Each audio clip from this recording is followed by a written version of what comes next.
आज हम एग्जांपल्स करेंगे एक्सरसाइज 3.1 के, that is examples related to Fermat theorem.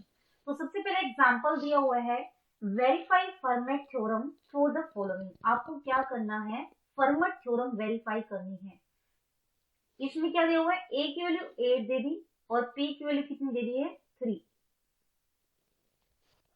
ए की वैल्यू 8 दे दी है और पी की वैल्यू कितनी दे दी है, 3। आपको क्या करना है, फर्मेट थ्योरम देखना है कि वेरीफाई हो रही है या नहीं। अब हमें पता है कि फर्मेट थ्योरम के लिए क्या है कि अगर एक इंटीजर है कि a का एक प्राइम नंबर p के साथ जीसीडी 1 है, देन a की power p minus 1 this is congruent to 1 mod p होगा। ठीक है, यानी a की पावर p माइनस 1 को जब हम p से डिवाइड करेंगे तो रिमाइंडर कितना आएगा, 1 आएगा। अब हमें चेक करना है कि क्या ये इसको सेटिस्फाई कर रहा है या नहीं कर रहा है। ठीक है, अब a की जगह आप 8 रख के देखो, a की जगह अगर हम 8 रखे तो ये कितना हो गया, p माइनस 1 यानी कितना हो गया, 2 इज कॉन्ग्रुएंट टू किसके आना चाहिए, 1 के किसमें, मोड ऑफ मोड 3। ठीक है, तो आप चेक कर सकते हो 8 का स्क्वायर दैट इज 64 हो गया। 64 को जब 3 से डिवाइड करोगे रिमाइंडर कितना आएगा, 1 आएगा। यानी जो ये फर्मेट थ्योरम है वो क्या हो रही है, वेरीफाई हो रही है। तो ये था क्वेश्चन, आपको वेरीफाई करना था कि फर्मेट थ्योरम वेरीफाई है, हो रही है या नहीं हो रही। ठीक है, अब नेक्स्ट क्वेश्चन दिया हुआ है prove that, next question is prove that n raised to the power 16k minus 1 is divisible by 17 if GCD of n and 17 is equal to 1 where k is any positive integer, where k is any positive integer। तो क्या कह रहे हैं, आपको prove करना है कि n की पावर 16 के minus 1 this is divisible bye 17। कब, अगर n और 17 का जीसीडी 1 हो और k कोई भी पॉजिटिव इंटीजर हो। ठीक है, सबसे पहले जो चीज गिवन है उसका हम यूज कर रहे हैं। क्या दिया हुआ है कि n और 17 का जीसीडी 1 है, तो हमें पता है कि फर्मेट थ्योरम से a और प्राइम नंबर p का जीसीडी 1 हो, then a raise to the power p minus 1 that is n raise to the power p minus 1 जो कि कितनी हो जाएगी, 16 हो जाएगी। This is congruent to 1 mod of p हो जाएगा। p की वैल्यू यहाँ कितनी है, 17, यानी n की पावर जब 16 को 17 से डिवाइड किया जाएगा तो रिमाइंडर कितना आएगा, 1 आएगा। तो इसका मतलब क्या हो गया कि जो 17 है वो डिवाइड कर रहे हैं किसको, n की पावर 16 माइनस में 1 को। ठीक है, लेकिन हमें क्या प्रूव करना है कि 17 तो डिवाइड किसको करना चाहिए, n की पावर 16 के माइनस 1 जहां के पॉजिटिव इंटीजर हो।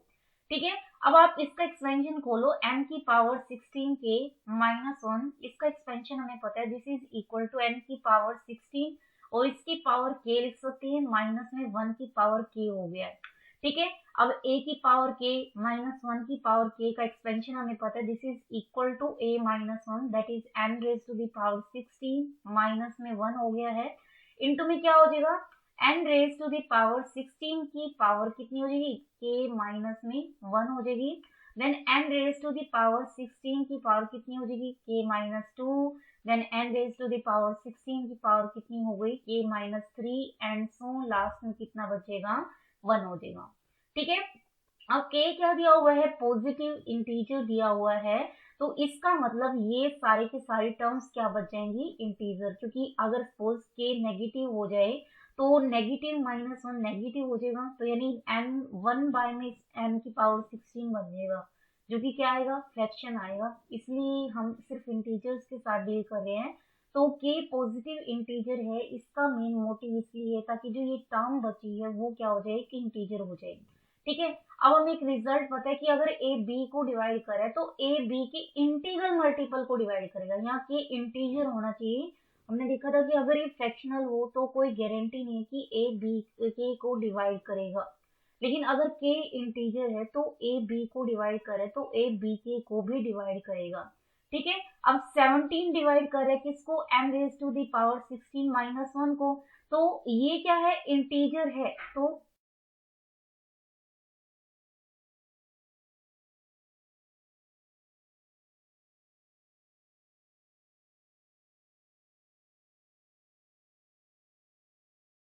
तो a b के को डिवाइड करेगा, तो अब 17 जो है n raise to the power 16 minus 1 को डिवाइड कर रहा है, तो इसका मतलब क्या होगा, 17 डिवाइड करेगा n raise to the power 16 minus 1 के इंटीग्रल मल्टीपल को। तो इस इंटीग्रल मल्टीपल को एक बार के लिए नाम दे दिया m। तो 17 अगर इसको डिवाइड कर रहा है तो इसको आप m से मल्टीप्लाई कर दोगे तब भी इसको 17 डिवाइड करेगा। और ये कौन है, n raise to the power 16 के माइनस 1, यानी ओवरऑल क्या हो गया, 17 डिवाइड कर रहा है n raise to the power 16 के माइनस 1 को। तो ये था example number second. Now next example दिया हुआ है example number third. Example third क्या कह रहे हैं, show that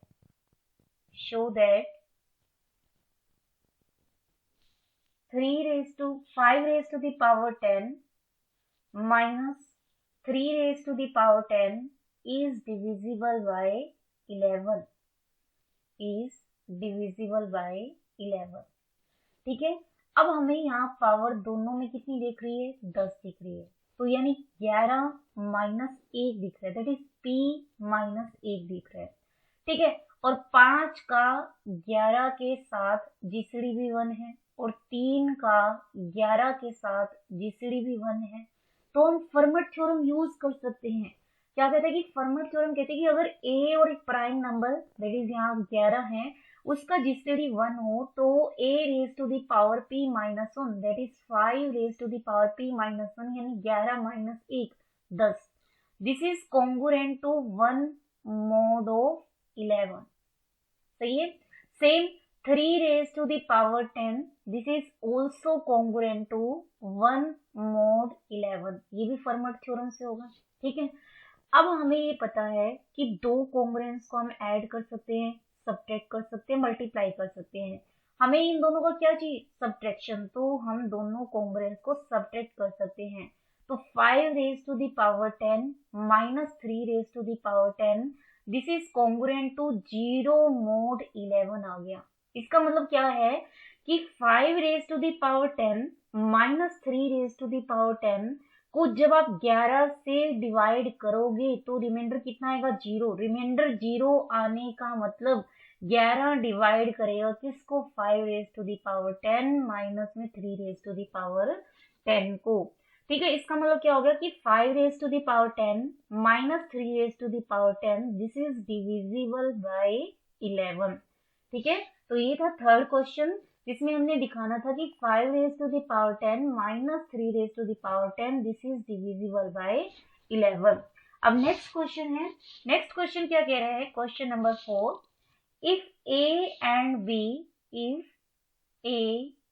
b are co-prime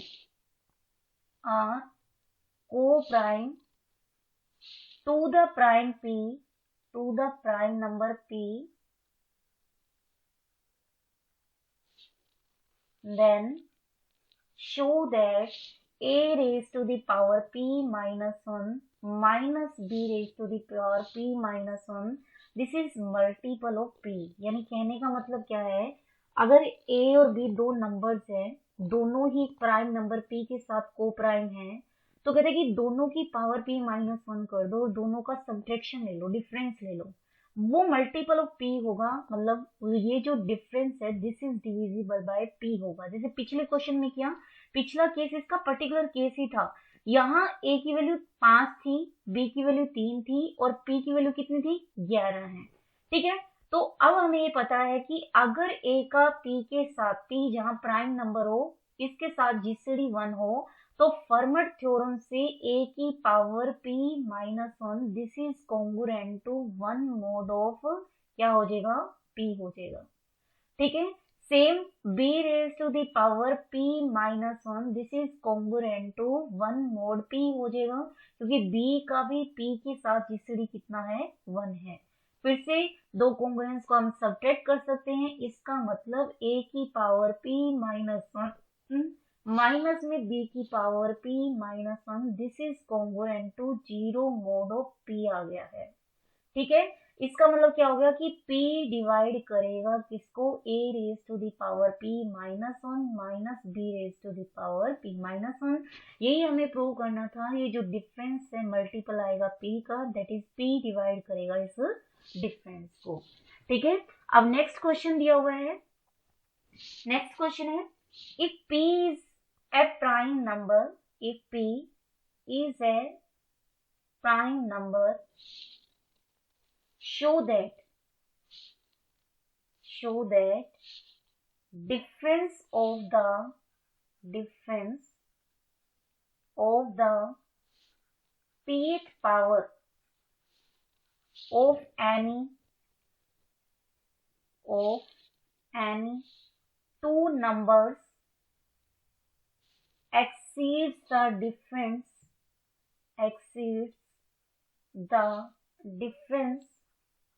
of numbers by a multiple of p,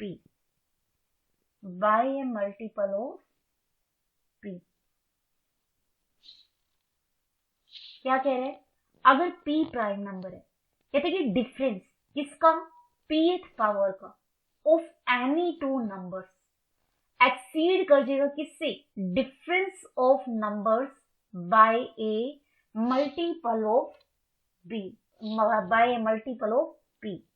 ठीक है। मतलब क्या कह रहा है कि difference of the pth power, मान लो a और b दो नंबर्स हैं, ठीक है, difference of the pth power that is a और b दो नंबर्स हैं, यानी इनकी pth पावर का डिफरेंस वो एक्सीड कर जाएगा। एक्सीड करने का मतलब ज्यादा होगा डिफरेंस ऑफ नंबर से। डिफरेंस ऑफ नंबर कितना हो गया, a minus B by multiple of p। इसका मतलब ये जो pth पावर का डिफरेंस है और जो नंबर्स का डिफरेंस है, इन दोनों के बीच में difference, this is multiple of p आएगा। ठीक है, मतलब ओवरऑल ये कहने की कोशिश कर रहे हैं कि जो ये पावर्स का डिफरेंस है, पावर्स का डिफरेंस ये a माइनस बी से तो ज्यादा है, लेकिन कितना ज्यादा है, मल्टीपल ऑफ p टाइम्स, मतलब मल्टीपल ऑफ p ज्यादा है। ये आपको प्रूव करना है, यानी ओवरऑल प्रूव करना है कि a की पावर p माइनस b की पावर p माइनस में a minus b, this is multiple of p, यानी this difference is divisible bye p। ठीक है, अब यहां जो कंडीशन है, अब देखो फर्मट थ्योरम के लिए a और p को प्राइम थे, तो हमारा रिजल्ट आ गया था a की power p is congruent to a mod of p आ गया था। ठीक है, जब हम फर्मट थ्योरम का प्रूफ कर रहे थे, लेकिन हमने इसको कैंसिल आउट जब ही किया था जब a और p का जीसीडी 1 हो, अदरवाइज आप कैंसिल आउट नहीं कर सकते। मतलब हमने कहा था कि कैंसिल आउट करने के लिए अगर जो कॉमन फैक्टर है उसका प्राइम के साथ जीसीडी 1 आ जाए तो आप काट सकते हो। तो अगर a और p का जीसीडी 1 आ जाता है तो आप उसको कैंसिल आउट कर सकते हो, तो a की power p minus 1 this is congruent to 1 mod p आ जाता है, और ये क्या बन जाता है, फर्मट थ्योरम। यानी अगर को प्राइम की कंडीशन ना दी हो ना, जस्ट इतना रिजल्ट तो श्योरली क्या करेगा, होल्ड करेगा। ये रिजल्ट जब ही होल्ड कर पाएगा जब a और p क्या है, को प्राइम्स हैं। ठीक है, अब यह क्वेश्चन में देखो, यहाँ जो दो नंबर्स है वो मेंशन नहीं किए हुए कि p के साथ को प्राइम है, तो हम ये रिजल्ट यूज नहीं कर सकते, लेकिन हम ये रिजल्ट यूज कर सकते हैं क्योंकि इसमें को प्राइम की कंडीशन नेसेसरी नहीं है। ठीक है, तो इसका मतलब a की power p is congruent to a mod p हो गया। ठीक है, सिमिलरली b की power p is congruent to b mod p हो गया। ठीक है, अब हमें इन दोनों का क्या चाहिए, डिफरेंस चाहिए, तो यानी a की पावर p माइनस b की power p this is congruent to a minus में b मोड ऑफ p आ गया। ठीक है, इसका मतलब क्या है कि जो p है वो डिवाइड कर रहे हैं किसको, a की पावर p माइनस b की पावर p माइनस में a माइनस में b। यही हमें प्रूव करना था। क्या कह रहा था कि जो इन दोनों का डिफरेंस है वो मल्टीपल ऑफ p आना चाहिए था, मतलब इन दोनों का डिफरेंस p से डिविजिबल होना चाहिए था। ये हमें प्रूव किया था। ठीक है, फर्मट थ्योरम के लिए a और p को प्राइम थे, तभी आप इस स्टेप पर पहुंच पा रहे थे। लेकिन इस स्टेप के लिए कोई जरूरी नहीं है कि ए और पी को प्राइम हो, तो क्वेश्चन में भी ए और पी को प्राइम वर्ड मेंशन नहीं है, तो हम ये वाला यूज करेंगे। तो इन दोनों का हमने डिफरेंस लिया, फिर हमने देखा कि जो इन दोनों का डिफरेंस है वो पी से डिविजिबल आ रहे हैं, यही हमें प्रूव करना था। अब नेक्स्ट क्वेश्चन दिया हुआ है, show that n raised to the power 7 minus n is divisible by 42। हमें प्रूव करना है कि जो n raise to the power 7 है माइनस में n जो है दिस इज डिविजिबल बाय कितना हो जाएगा 42। सबसे पहले यहाँ देखो 42 को प्राइम नहीं है, ठीक है, सॉरी 42 प्राइम नहीं है, क्योंकि फर्मट थ्योरम के लिए हमें ये पता था कि अगर p प्राइम हो और a और p को प्राइम हो तो a raise to the power p is congruent to 1 mod of p आ जाता था, ठीक है। अगर a और p को प्राइम ना दिए हो तो a raise to the power p congruent to a mod of कितना आ जाता था p आ जाता था, लेकिन कंडीशन ये थी कि p प्राइम होना चाहिए था। अब यहाँ देखो अगर हम देखें तो 7 जो है वो प्राइम तो है और n raise to the power 7 आ गया, यहाँ n आ गया, यहाँ दोनों का डिफरेंस आ गया, लेकिन जो दोनों का डिफरेंस है वो किससे डिविजिबल हो जाएगा 7 से, ठीक है। इतना तो पता चल गया कि n raise to the power 7 this is congruent to n mod of 7 होगा, चाहे n और 7 को प्राइम हो या ना हो। को प्राइम है तो ये रिजल्ट हो जाएगा, को प्राइम नहीं है तो इतने तक हम स्टॉप कर देंगे, ठीक है। यानी 7 डिवाइड कर रहा है किसको n raise to the power 7 minus में n को, लेकिन हमें क्या प्रूव करना है जो ये डिफरेंस है वो डिविजिबल होना चाहिए किससे 42 से। अब देखो ये जो दोनों का डिफरेंस है वो 7 से डिविजिबल है, अगर हम प्रूव कर पाए कि ये जो डिफरेंस है वो 6 से और डिविजिबल हो जाए तो 6 से भी डिविजिबल है, 7 से भी डिविजिबल है, तो क्या हो जाएगा 42 से भी डिविजिबल हो जाएगा, क्योंकि 42 क्या है 6 और 7 का एलसीएम है। मतलब ओवरऑल आप ये कर लो कि अगर ये शो कर पाए कि n की power 7 this is congruent to n mod 7 हो, n raise to the power 7 this is congruent to n mod 6 हो, तो हमने सेकंड चैप्टर में कॉन्ग्रुएंस के चैप्टर में हमने देखा था कि अगर a b के कॉन्ग्रुएंट हो m1 में, a b के कॉन्ग्रुएंट हो m2 में भी, तो a b के कॉन्ग्रुएंट होता था उनके एलसीएम में भी, यानी n की पावर 7 कॉन्ग्रुएंट हो जाएगा किसके n के मोड ऑफ 7 और 6 के एलसीएम में भी। एलसीएम कौन आ जाएगा इसका 42। तो एक तो हमें ये शो करने की n की पावर 7 n के कॉन्ग्रुएंट होना चाहिए मोड 7 में, ये तो डायरेक्ट हो गया, ठीक है। अब हमें शो करना है कि n की पावर 7 n के कॉन्ग्रुएंट होगा मोड 6 में। अगर ये प्राइम होता तो यहाँ पर डायरेक्ट लग जाता, लेकिन जो 6 है वो प्राइम नहीं है, यानी इसको हमें कोई अलग मेथड अडॉप्ट करना पड़ेगा, फर्मट थ्योरम आप यूज नहीं कर पाओगे, ठीक है। हमें क्या शो करना है कि n की power 7 minus n this is divisible bye 6, ठीक है। इसको हमने खोल दिया तो इसको लिख सकते हैं n इंटू एन की पावर 6 माइनस 1 हो गया, इसको हम लिख सकते हैं n क्यूब माइनस 1 और इंटू में क्या हो गया n क्यूब प्लस 1 हो गया, ठीक है। अब a cube minus b cube का फॉर्मूला खोलो, n इंटू में n minus 1 n square plus n plus में कितना हो जाएगा ये 1 हो जाएगा, और ये कितना हो जाएगा n plus 1 n square minus n plus 1 हो जाएगा, ठीक है। अब देखो यहां से ये आ गया n minus 1 n plus 1 into में क्या आ गया n स्क्वायर प्लस n, ठीक है, इंटू में क्या आ गया n square minus n plus 1। अब देखो ये जो 3 नंबर्स हैं वो कंजक्टिव नंबर्स हैं। अब हमें एक रिजल्ट पता है कि अगर r कंजक्टिव इंटीजर्स हो उनकी प्रोडक्ट कर दी जाए तो वो r फैक्टोरियल से डिविजिबल हो जाएंगे। तो ये 3 कंजक्टिव इंटीजर्स है, तीनों की प्रोडक्ट आ रही है, तो हमें ये पता है कि 6 से डिविजिबल हो जाएंगे, क्योंकि 6 क्या हो जाएगा 3 फैक्टोरियल, यानी जो राइट साइड है वो 6 से डिविजिबल है, तो इसका मतलब लेफ्ट साइड भी क्या है 6 से डिविजिबल, यानी n की पावर 7 माइनस में n 0 के कॉन्ग्रुएंट है किसमें मोड 6 में, क्योंकि 6 से डिविजिबल है तो रिमाइंडर कितना हो गया 6। इसका मतलब क्या हो गया n की power 7 this is congruent to n mod of 6 आ जाएगा, ठीक है। और फर्मर थ्योरम से तो हमने कहा ही था कि n की power 7 this is congruent to n mod 7 था। तो हमें पता है कि अगर दो नंबर्स कॉन्ग्रुएंट हो दो डिफरेंट मॉडुलो में, तो वही नंबर्स कॉन्ग्रुएंट होंगे उनकी एलसीएम में भी, यानी n की power 7 this is congruent to n mod of क्या हो जाएगा 42 हो जाएगा। ठीक है, इसका मतलब क्या हो गया 42 डिवाइड कर रहे n की पावर 7 माइनस में n को।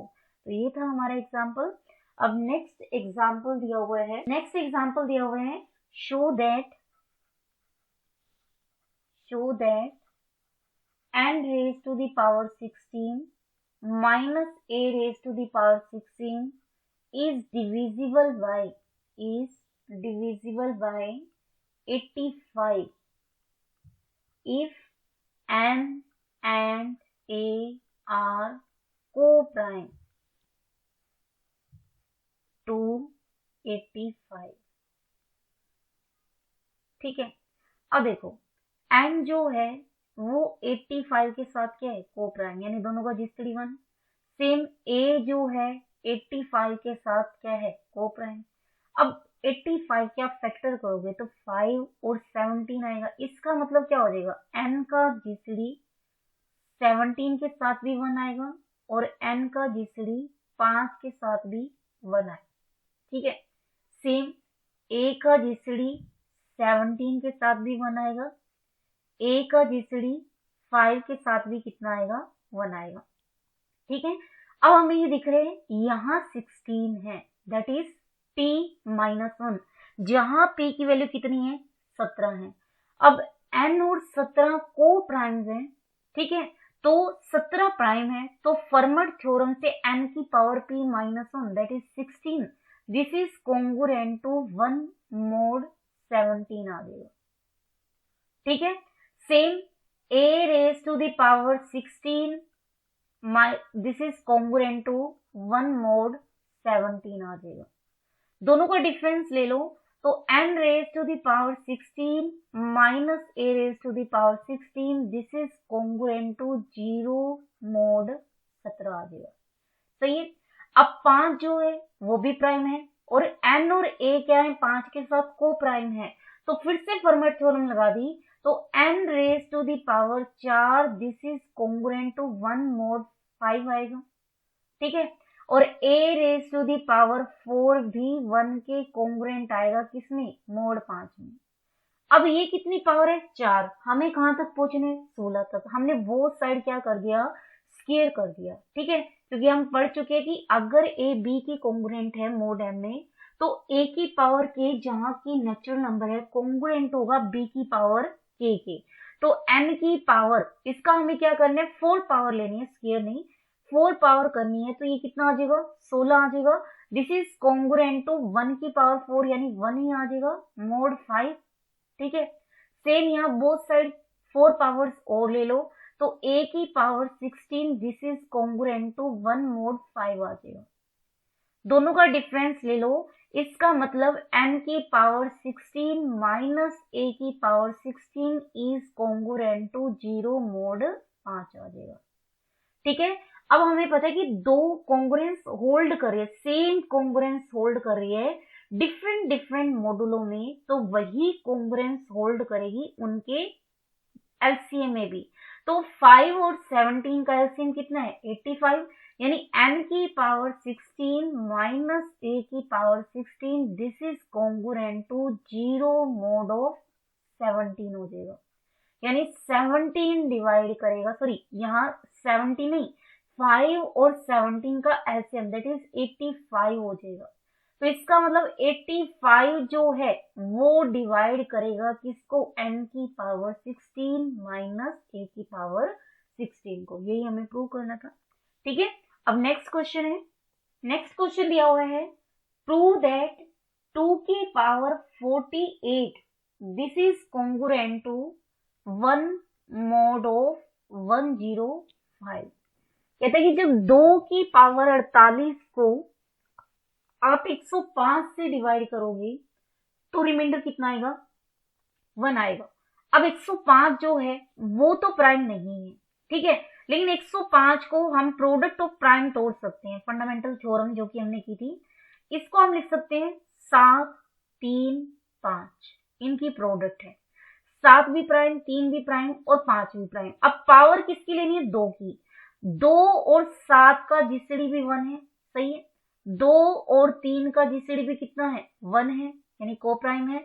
2 और 5 भी क्या है? को प्राइम है। फर्मर थ्योरम यूज कर सकते हैं, तो कहते हैं कि 2 की पावर p-1 दैट इज 2 की power 6 this is congruent to 1 mod of कितना हो गया? 7। ठीक है, और यहां से फर्मर थ्योरम क्या कहते हैं?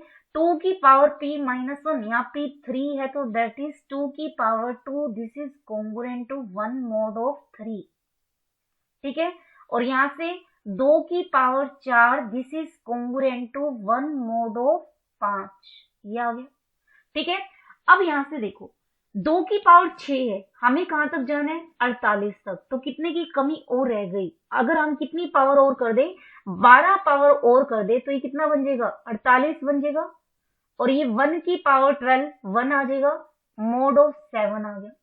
सही है, अब ये 2 की पावर 2 है, 48 तक पहुंचना है तो कितनी पावर और करनी पड़ेगी? 24 पावर और करनी पड़ेगी, यानी 2 की पावर 48 इज कॉन्ग्रुएंट टू 1 की पावर 24, यानी 1 आ जाएगा, mod ऑफ 3 आ गया। सही है, सेम यहाँ पावर 4 है, हमें 48 तक पहुंचना है तो हमें कितनी पावर और करनी पड़ेगी? यहाँ जो 2 की पावर 6 है, यहाँ आपको 8 पावर करनी थी, 12 नहीं, क्योंकि 8 इंटू में 6 दिस इज 48। ठीक है, अब ये 2 की पावर 4 है तो पावर आपको कितनी करनी पड़ेगी? 12। तो पावर 12 करोगे तो हो जाएगा 48 और 1 की पावर 12 हो जाएगी 1 mod ऑफ 5। ठीक है, अब यहाँ देखो 2 की पावर 48 1 की ही कॉन्ग्रुएंट है, यहाँ भी 1 की ही कॉन्ग्रुएंट है, सेम यहाँ भी 1 की कॉन्ग्रुएंट है, लेकिन मोडुलो चेंज हो गया। अब हमें पता है कि अगर ए बी के कॉन्ग्रुएंट हो डिफरेंट मोडुलो में तो वही कॉन्ग्रुएंसी होल्ड करेगी उनके एलसीएम में भी, यानी 2 की पावर 48 कॉन्ग्रुएंट हो जाएगा किसके? 1 के। किसमें? Mode of their LCM. LCM कितना आ जाएगा? 105, यानी 2 की पावर 48 को 105 से जब डिवाइड किया जाएगा रिमाइंडर 1 आएगा। ये हमें प्रूव करना था। ठीक है, अब नेक्स्ट क्वेश्चन दिया हुआ है, show that difference of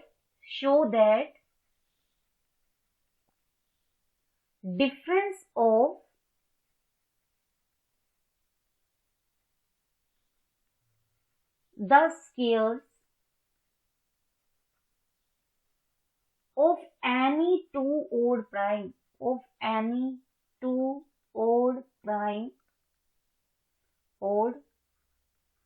primes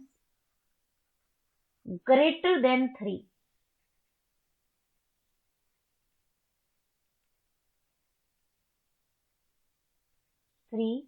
is divisible by 24। ठीक है, क्या कह रहे हैं? डिफरेंस किसका? डिफरेंस स्केयर्स का। किसके स्केयर्स का? ओड प्राइम्स का। कैसे ओड प्राइम? जो 3 से बड़े हों। अब हमें पता है कि ओड प्राइम कौन से हो सकते हैं? 3, 5, 7, 11, 13 एंड सो। कहते हैं कि ऐसे ओड प्राइम लेने हैं जो 3 से बड़े हो, यानी 3 ना हो। 5 हो सकता है, 7 हो सकता है, 11 हो सकता है, 13 हो सकता है। कहते हैं कि उनका स्केयर्स ले लो। मान लो एक हमने 5 ले लिया, 11 ले लिया, तो 5 का स्केयर कर दिया, कितना आ गया? 25 आ गया। और 11 का स्केयर हमने ले लिया, वो कितना आ गया? 121 आ गया। दोनों ही नंबर 3 से बड़े हैं और दोनों ही ओड प्राइम्स हैं। ठीक है, कहते हैं कि इन दोनों का जो डिफरेंस है, स्केयर्स का जो डिफरेंस है, स्केयर्स का डिफरेंस देखो कितना आ गया? 11 में 5 गया 6, और ये हो जाएगा कितना? आई थिंक ये हो जाएगा 96 हो जाएगा। कहते हैं कि this is divisible bye 24। Result hold भी कर रहा है कि जो ये 24 से क्या है? डिविजिबल आ रहा है, क्योंकि ये कितना हो गया? 96 हो गया। ठीक है, अब हमें इसे प्रूव करना है। अब ठीक है, मान लिया ए और बी दो ओड प्राइम्स हैं। ठीक है, और कैसे ओड प्राइम्स ले लिए? जो कि 3 से क्या है? बड़े। ठीक है, हमें शो करना है कि जो दोनों के स्केयर्स का डिफरेंस है वो 24 से डिविजिबल होना चाहिए, यानी 0 के कॉन्ग्रुएंट होना चाहिए मोड 24 में। ये हमें प्रूव करना है। ठीक है, अब आप देखो कैसे प्रूव करोगे। 24 जो है 24 के टुकड़े होंगे 8 इंटू में 3 हो जाएगा, जहां 3 क्या हो जाएगा प्राइम नंबर हो जाएगा। ठीक है, अब हमें पता है कि a कैसा है प्राइम है और वो 3 से क्या है बड़ा है। अब हमें ये पता है कि प्राइम जो है दो डिफरेंट प्राइम में कोई भी कॉमन एलिमेंट नहीं होगा, दो डिफरेंट प्राइम हमेशा ही को प्राइम होते हैं। तो a 3 से बड़ा है और प्लस प्राइम है, तो यानी a का 3 के साथ जीसीडी कितना आएगा 1, और b भी प्राइम है 3 से बड़ा है, तो b का भी जीसीडी 3 के साथ कितना आएगा 1 आएगा। तो फर्मट थ्योरम यूज कर सकते हैं। तो a का square this is congruent to 1 mod of कितना आ जाएगा 3। ठीक है, सेम b का square this is congruent to 1 mod कितना आ जाएगा 3।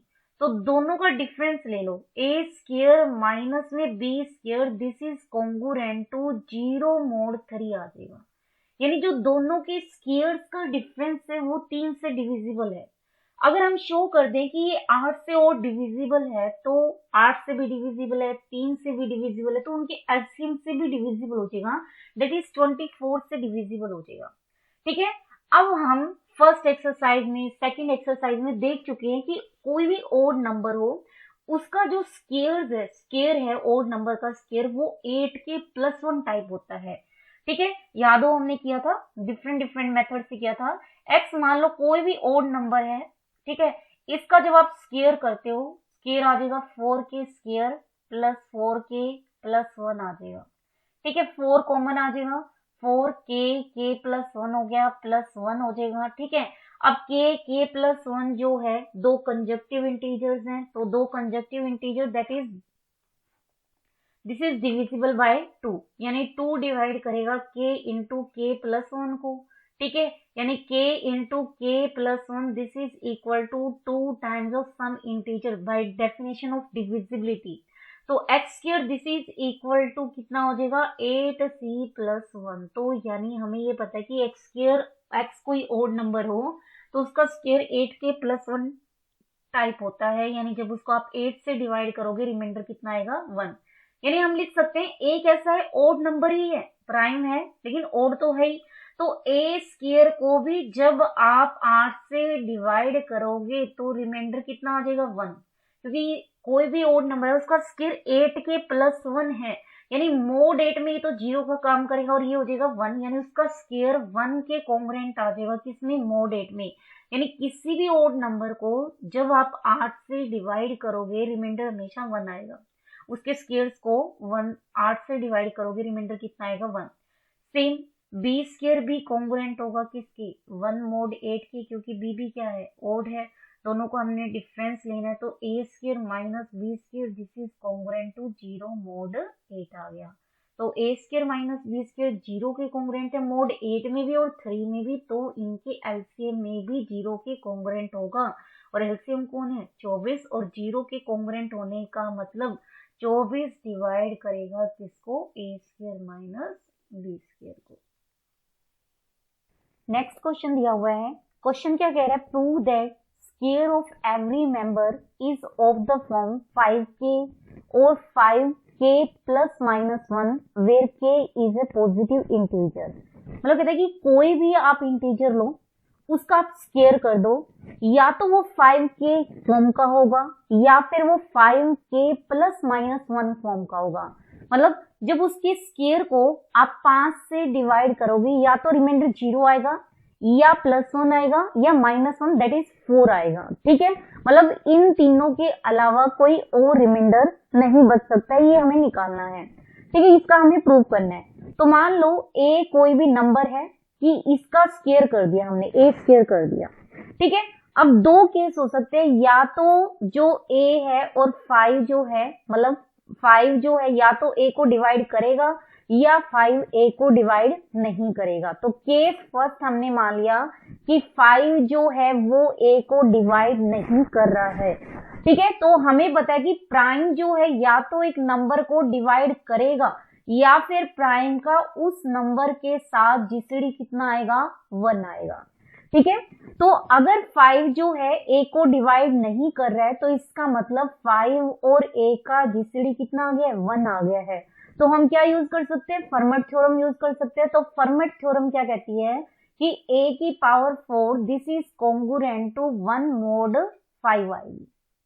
ठीक है, तो इसका मतलब क्या हो गया कि 5 जो है वो डिवाइड कर रहे हैं किसको, a की पावर 4 -1 को, यानी 5 जो है वो डिवाइड कर रहा है a स्क्वायर -1 इंटू में a स्क्वायर प्लस में 1 को। ठीक है, अब जो p है प्राइम है, अगर वो दो नंबर्स की प्रोडक्ट को डिवाइड करता है तो हम इसके लिए भी एक थ्योरम पढ़ चुके हैं, या तो p a को डिवाइड करेगा या फिर p किसको डिवाइड करेगा, b को। सेम जो p है, p की जगह कौन आ गया 5, वो डिवाइड कर रहा है किसको, a स्क्वायर -1 इंटू में a स्क्वायर प्लस 1 को।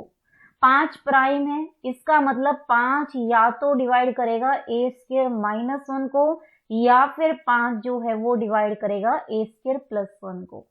अगर 5 a स्क्वायर -1 को डिवाइड कर रहे हैं तो इसका मतलब a स्क्वायर -1 0 के कॉन्ग्रुएंट आएगा मोड 5 में, क्योंकि ये 5 से एग्जैक्टली डिविजिबल हो जाएगा, तो रिमाइंडर कितना आएगा 0। ठीक है, या फिर क्या होगा a स्क्वायर प्लस 1 5 से डिविजिबल होगा, इसका मतलब a square plus 1 is congruent to 0 mod of 5।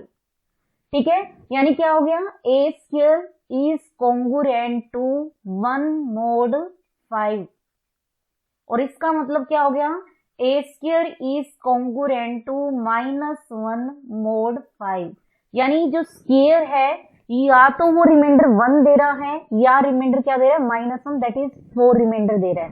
तो हमें क्या प्रूव करना था, जो स्क्वायर है वो या तो वो रिमाइंडर +1 दे या -1 दे या फिर एग्जैक्टली क्या हो जाए डिविजिबल। तो हमने केस लिया था कि 5 जो है a को डिवाइड नहीं कर रहा है, इसका मतलब a और 5 का जीसीडी कितना आ गया, 1 आ गया है। जीसीडी 1 आने की वजह से हम यहाँ कंक्लूजन पर पहुंच चुके हैं कि स्क्वायर जो है रिमाइंडर या तो 1 देगा या फिर क्या देगा -1, दैट इज 4 देगा। ठीक है, अब सेकंड केस लोगे, अगर 5 a स्क्वायर से डिविजिबल हो जाए, सॉरी 5 अगर a को डिवाइड कर रहा है तो 5 a को डिवाइड कर रहा है तो 5 a स्क्वायर को भी डिवाइड करेगा। ठीक है, तो 5 a को डिवाइड कर रहा है तो 5 a स्क्वायर को डिवाइड करेगा, तो इसका मतलब क्या हो गया, a square is congruent to 0 mod 5।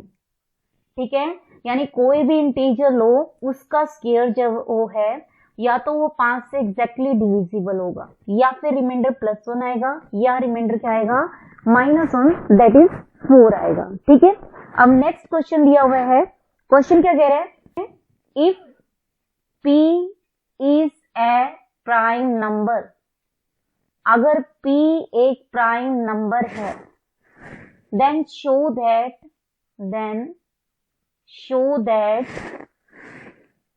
1 raised to the power p -1 plus 2 raised to the power p -1 plus 3 raised to the power p -1 and so on p -1 raised to the power p -1 plus 1, this is congruent to 0 mod p आएगा। ठीक है, ये हमें prove करना है। अब देखो ये नंबर्स हैं 1 2 3 से लेकर के p -1, ये सारे के सारे क्या है, प्राइम से छोटे हैं, p से छोटे हैं। ठीक है, तो इन सभी नंबर्स का p के साथ जीसीडी क्या आएगा, 1 आएगा, क्योंकि p के साथ जीसीडी या तो p आ सकता है या फिर 1 आ सकता है। p आने से रहा क्योंकि ये सभी के सभी क्या है, p से छोटे हैं, तो जीसीडी कितना आएगा, 1 आएगा, यानी 1 का भी p के साथ जीसीडी 1 है।